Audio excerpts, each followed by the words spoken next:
जय हिंद दोस्तों, स्वागत है। आज का हमारा टॉपिक है जीव व प्राकृतिक संपदा। जीव और प्राकृतिक संपदा से जितने भी रिलेटेड क्वेश्चंस बनते हैं आज हम सभी इस वीडियो में डिस्कस करेंगे। तो आप सभी इस पूरे सेशन को ध्यान से और लास्ट तक जो देखेगा। तो चलिए स्टार्ट करते हैं पहला क्वेश्चन। तो पहला क्वेश्चन है आपका, भारत में चंदन की लकड़ी के वन सबसे अधिक पाए जाते हैं। तो आपका राइट आंसर होगा ऑप्शन सी, नीलगिरी की पहाड़ियों में। Option C is the right answer. अगला प्रश्न आपका है, साइलेंट वैली के चर्चित होने का कारण क्या है? तो आपका राइट आंसर होगा ऑप्शन डी, जैव विविधता एवं सदाबहार वन संरक्षण। Option D is the right answer. अगला प्रश्न आपका है, फूलों की घाटी स्थित है। तो आपका राइट आंसर होगा ऑप्शन सी, उत्तराखंड राज्य में फूलों की घाटी स्थित है।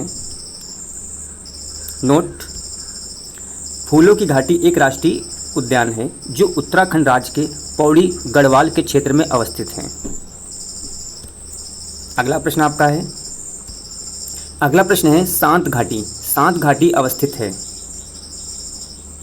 तो आपका राइट आंसर होगा ऑप्शन ए, केरल है, करल लिख दिया मैंने, केरल है, केरल राज्य में शांत घाटी अवस्थित है। अगला प्रश्न आपका है, भारत में मैंग्रोव वनस्पति का सर्वाधिक विस्तार किस राज्य में पाया जाता है? तो आपका राइट आंसर होगा option B is the right answer. Paschim Bangal में भारत के मैंग्रोव वनस्पति का सर्वाधिक विस्तार पाया जाता है।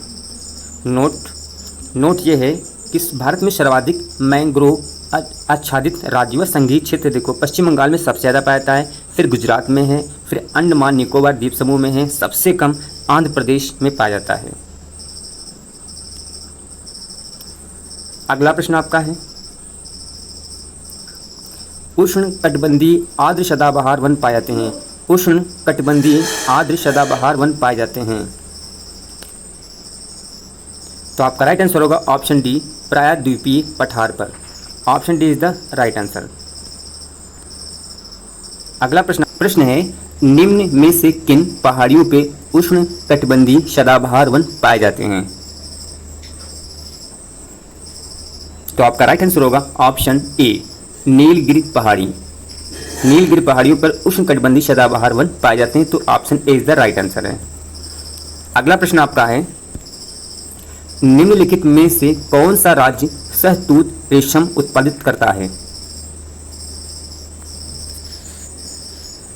तो आपका राइट आंसर होगा option B, Karnataka. Option B is the right answer. Note है, रेशम के कीड़े शहतूत के वृक्ष पर पाले जाते हैं। भारत कर्नाटक राज्य शहतूत रेशम सर्वाधिक उत्पादित करता है। अगला प्रश्न आपका है, गंगा ब्रह्मपुत्र के डेल्टाई क्षेत्रों में किस वृक्ष की अधिकता के कारण इसे सुंदरवन कहा जाता है? तो आपका राइट आंसर होगा ऑप्शन सी, सुंदरी। Option C is the right answer है। भारत में चंदन की लकड़ी के लिए प्रसिद्ध राज्य है। तो आपका राइट आंसर होगा ऑप्शन बी, कर्नाटक। भारत में चंदन की लकड़ी सर्वाधिक मात्रा में कर्नाटक राज्य में प्राप्त होती है। Option B is the right answer. अगला प्रश्न आपका है, भारत में प्रमुख वनस्पति कौन सी है? तो आपका राइट आंसर होगा ऑप्शन ए, पतझड़ one. Option A is the right answer. अगला प्रश्न आपका है, निम्नलिखित में कौन सा राज्य तेंदुपत्ते का मुख्य उत्पादक है? तो आपका राइट आंसर होगा ऑप्शन सी, मध्य प्रदेश। अगला प्रश्न आपका है, वे वन चक्रवातों के अवरोधकों का कार्य करते हैं। वे वन कौन से हैं? तो आपका राइट आंसर होगा option A, mangrove one. Option A is the right answer. अगला प्रश्न आपका है, उत्तर प्रदेश में तेल शोधक कारखाना है। तो आपका राइट आंसर होगा ऑप्शन बी मथुरा। उत्तर प्रदेश में तेल शोधक कारखाना है मथुरा में।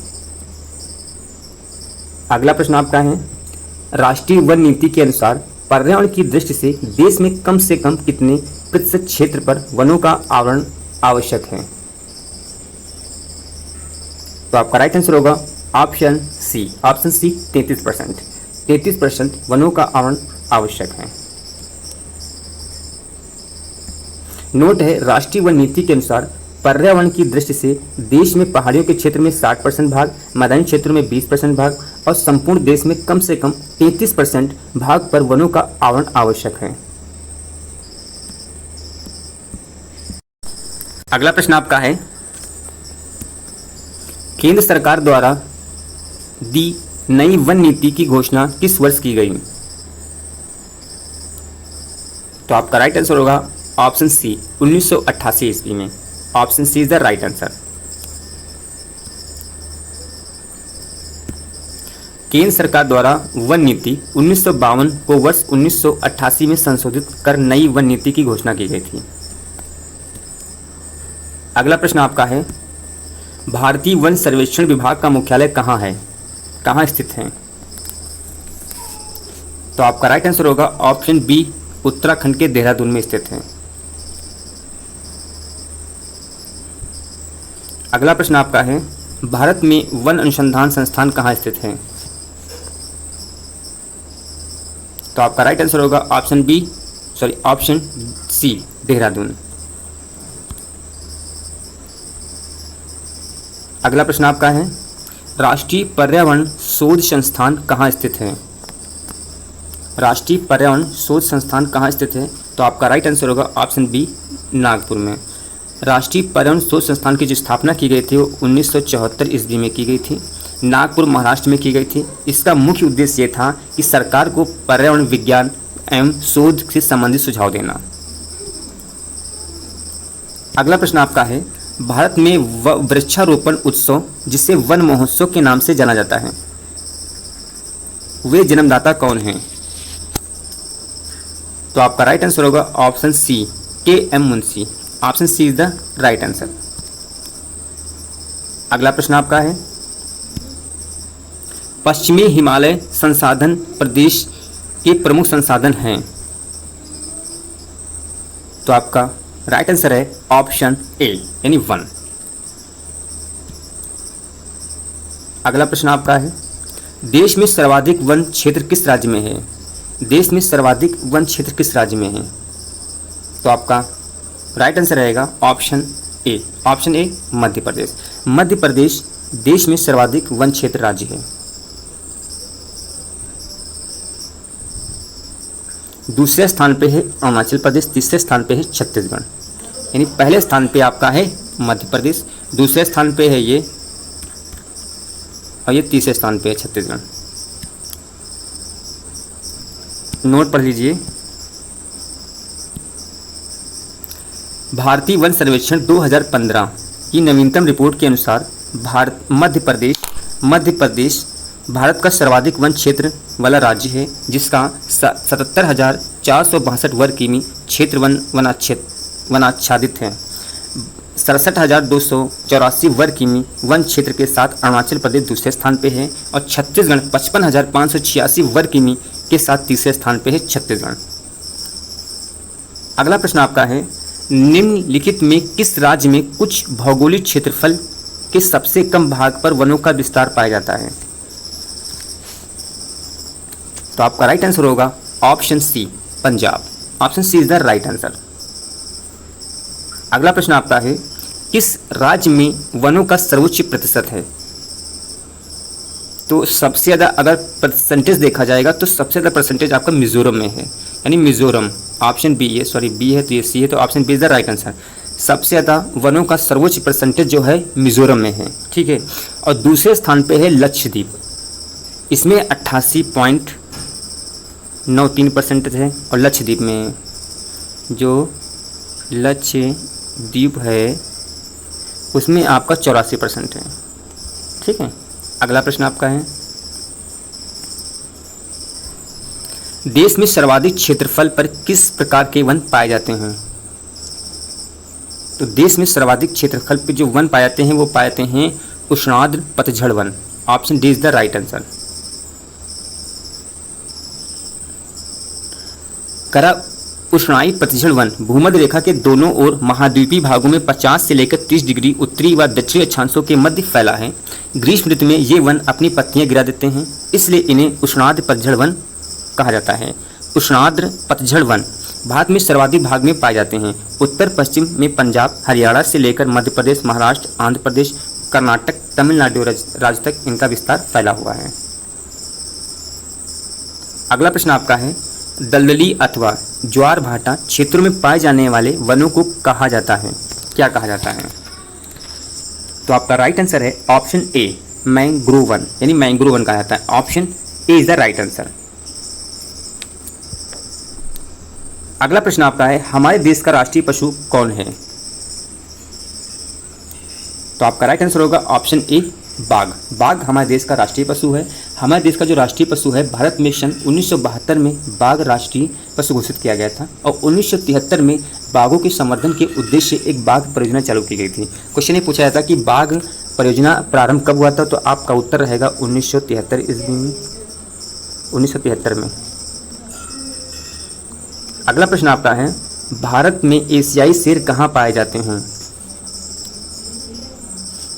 तो आपका राइट आंसर होगा, भारत में जो एशियाई शेर है गुजरात के गिर राष्ट्रीय उद्यान में पाए जाते हैं। अगला प्रश्न आपका है, वन जीव सप्ताह मनाया जाता है। वन जीव सप्ताह मनाया जाता है, तो आपका राइट आंसर रहेगा ऑप्शन ए अक्टूबर के प्रथम सप्ताह में वन जीव सप्ताह मनाया जाता है। नोट है, प्रत्येक वर्ष अक्टूबर माह का पहला सप्ताह 1 से 7 अक्टूबर जो होता है वन जीव सप्ताह के रूप में मनाया जाता है। अगला प्रश्न आपका है, एक सींग गैंड के लिए प्रसिद्ध काजीरंगा राष्ट्रीय उद्यान स्थित है। तो आपका राइट आंसर रहेगा ऑप्शन बी। ये ऑप्शन बी है असम, यानी एक सींग काजीरंगा राष्ट्रीय उद्यान कहाँ स्थित है? असम राज्य में स्थित है। वहीं पे एक सींग गैंडा पाया जाता है। ऑप्शन बी के बोलेंगे, ये ऑप्शन सी है नीचे वाला, तो ऑप्शन बी असम। अगला प्रश्न आपका है, भारत का कौन सा राष्ट्रीय उद्यान हंगुल मृग के लिए प्रसिद्ध है? तो आपका राइट आंसर होगा ऑप्शन सी दाची ग्राम। ये ऑप्शन बी है, ये आपका सी है। तो हंगुल मृग के लिए प्रसिद्ध है दाची ग्राम। ये दाची ग्राम कहाँ पड़ता है? जम्मू कश्मीर का दाची ग्राम राष्ट्रीय उद्यान हंगुल मृग के लिए प्रसिद्ध है। अगला प्रश्न आपका है, प्राकृतिक संपदा है। प्राकृतिक संपदा क्या है? तो प्राकृतिक संपदा देखिए, जल संपदा भी है, मृदा संपदा भी है, वायु संपदा भी है, ये चारों हैं। Option D is the right answer. अगला प्रश्न आपका है, लोहा, कोयला, तांबा, पत्थर आदि के अंतर्गत आते हैं। तो लोहा हुआ, कोयला हुआ, तांबा हुआ, पत्थर हुआ, ये किसके अंतर्गत आते हैं? ये जितने भी पदार्थ हैं सब खनिज हैं, तो खनिज संपदा हुआ। लोहा, कोयला, तांबा, पत्थर, ये जितने भी चीज़ें सब खनिज संपदा के अंतर्गत आता है आपका। अगला प्रश्न आपका है, कोयला, पेट्रोलियम और प्राकृतिक गैस ये क्या हैं? तो कोयला, पेट्रोलियम और प्राकृतिक गैस जितनी भी चीज़ें ये आपकी जीवाश्म ईंधन है, यानी option A is the right answer. Note point में ये है, कोयला, पेट्रोलियम, प्राकृतिक गैस खनिज संपदा के अंतर्गत आते हैं। ये किसने? सब खनिज संपदा है। क्वेश्चन पूछे कोयला किस प्रकार का संपदा है? खनिज संपदा है। पेट्रोलियम, प्राकृतिक गैस सब खनिज संपदा है। और जीवाश्म ईंधन भी कहा जाता है, इन्हें जीवाश्म ईंधन भी कहा जाता है क्योंकि इनका निर्माण पादप और जंतुओं के अवशेषों से हुआ है, इसलिए इन्हें जीवाश्म ईंधन कहा जाता है। अगला प्रश्न है, जल संसाधनों में भारत का विश्व में स्थान है। तो जल संसाधनों में भारत का जो विश्व में स्थान है वो आपका तीसरा स्थान है, तो option C is the right answer. अगला प्रश्न है, पृथ्वी की ऊपरी सतह को कहते हैं, जो सबसे पृथ्वी की जो ऊपरी सतह होती है उसे क्या कहते हैं? तो पृथ्वी की ऊपरी सतह पे मिट्टी का अभाव होता है, तो उसे क्या बोलेंगे? मृदा संपदा। Option B is the right answer. Note point ये है, पृथ्वी की ऊपरी सतह मृदा संपदा या मिट्टी कहते हैं। वनों के कटाव तथा अत्यधिक वर्षा, पशुओं के अनियंत्रित चराई आदि का इसका ह्रास होता है। मृदा संरक्षण हेतु ये आवश्यक है, वनों के कटाव को रोका जाए क्योंकि पेड़, पौधे आदि जड़ें मृदा को बांध कर रखती हैं। अगला प्रश्न आपका है, नरौरा। नरौरा परमाणु केंद्र कहाँ स्थित है? तो नरौरा परमाणु केंद्र आपका उत्तर प्रदेश में स्थित है। Option A is the right answer. Narora परमाणु केंद्र उत्तर प्रदेश में स्थित है। बुलंदशहर जिले में गंगा नदी के किनारे नरौरा नामक स्थान पर स्थित है। इन नरौरा परमाणु केंद्र उत्तर प्रदेश की बुलंदशहर जिले में गंगा नदी के किनारे नरौरा नामक स्थान पर स्थित है। अगला प्रश्न आपका है, नलकूप द्वारा सर्वाधिक सिंचाई किस प्रदेश में होती है? तो नलकूप के द्वारा सर्वाधिक सिंचाई सबसे ज़्यादा अपने उत्तर प्रदेश में होती है। तो option B is the right answer है। ऑप्शन बी राइट आंसर है। अगला प्रश्न है, भारत में प्रथम सौर ऊर्जा पावर हाउस स्थापित किया गया है। तो आपका राइट आंसर रहेगा option D. Option D Ladakh. Exam की दृष्टि से कुछ महत्वपूर्ण पॉइंट हैं, आप इन्हें भी देख लीजिए। पृथ्वी पर विषुवत रेखा भूमध्य रेखा के आसपास सर्वाधिक घने वन पाए जाते हैं। क्वेश्चन पूछा जाता है किस क्षेत्र में सबसे ज़्यादा वन पाए जाते हैं? तो भूमध्य रेखा यानी विषुवत रेखा के आसपास के सर्वाधिक वन पाए जाते हैं। दूसरा है भोजपत्र वृक्ष हिमालय में पाया जाने वाला वृक्ष है। ये अधिक ऊंचाई वाली पर्वतीय वनस्पति के अंतर्गत आता है। सुंदरवन क्या है? सुंदरवन डेल्टा, ये पश्चिम बंगाल के राज्य में स्थित है। बॉम्बे हाई क्यों प्रसिद्ध है? खनिज तेल से संबंधित है, जो मुंबई में है आपका है। रानीगंज कोयले की खान सबसे प्रसिद्ध खान है जो पश्चिम बंगाल राज्य में स्थित है। भारत में कोयला उत्पादन सबसे ज़्यादा झारखंड राज्य में होता है, जो प्रथम स्थान उसका है। आपको ये सेशन आपको अच्छा लगा हो तो इस शेयर को लाइक शेयर सब्सक्राइब जरूर कीजिएगा, अपने दोस्तों में भी शेयर कीजिएगा। ऐसी वीडियो आप लाता रहूँगा जिससे आपका एग्जाम अच्छे से क्लियर करूँ।